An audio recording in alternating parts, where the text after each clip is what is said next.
ভিডিওর এই পর্যন্ত আমরা শুধু ইহুদিদেরই এই সিন্দুকের পিছনে পড়ে থাকতে দেখেছি, কিন্তু এখন দেখব ভিন্ন কিছু। শুধু ইহুদিরাই নয়, বরং বিশ্বের যত গোপন এজেন্সি থেকে শুরু করে গোয়েন্দা সংস্থা পর্যন্ত এই আর্ক উদ্ধারে বিভিন্ন প্রজেক্টে কাজ করছে। তেমনই মার্কিন গোয়েন্দা সংস্থা সিআইএর একটি project সানস্ট্রিক। This is Project Sunstreak, which concluded that remote viewing they may not have only succeeded in locating the relic in what appeared to be a Middle Eastern country.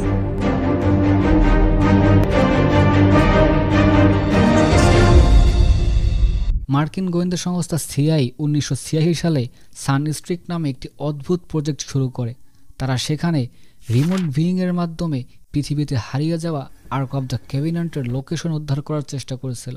বিষয়টা একটু ক্লিয়ার করতেছি। রিমোট ভিউইং হচ্ছে এক ধরনের আধ্যাত্মিক ritual, যেখানে একজন psychic শুধুমাত্র মনের শক্তি ব্যবহার করে দূরবর্তী কোনো কিছুর সঠিক তথ্য সংগ্রহ করতে পারে। যেমন ধরুন, আপনার বিড়ালটা হারিয়ে গেছে।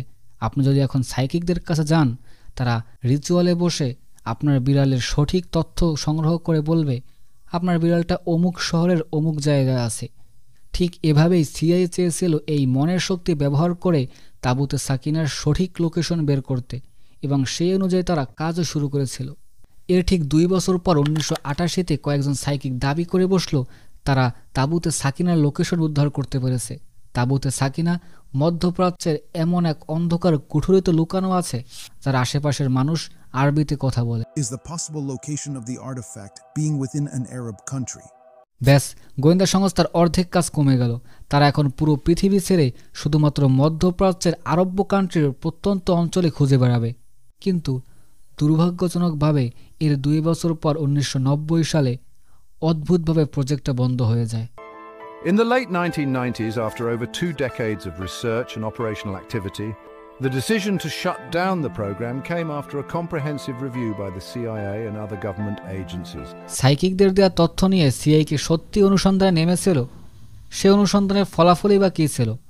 তারা কি আদৌ সিন্দুকের খোঁজ পেয়েছে, নাকি তারা ব্যর্থ হয়েছে, নাকি এখনও তাদের অনুসন্ধান চলতেছে? এই বিষয়ে আসলে আর কিছুই জানা যায় না। সম্পূর্ণ বিষয়টি ধোঁয়াশার মধ্যে রয়ে যায়। সর্বশেষ কিছু প্রশ্ন কিন্তু থেকেই গেল। 3 ধর্মের শক্তিশালী সিন্দুক কোথায় লুকানো আছে? সর্বশেষ কে এটাকে উদ্ধার করবে? ইহুদি, মুসলিম নাকি খ্রিস্টানরা?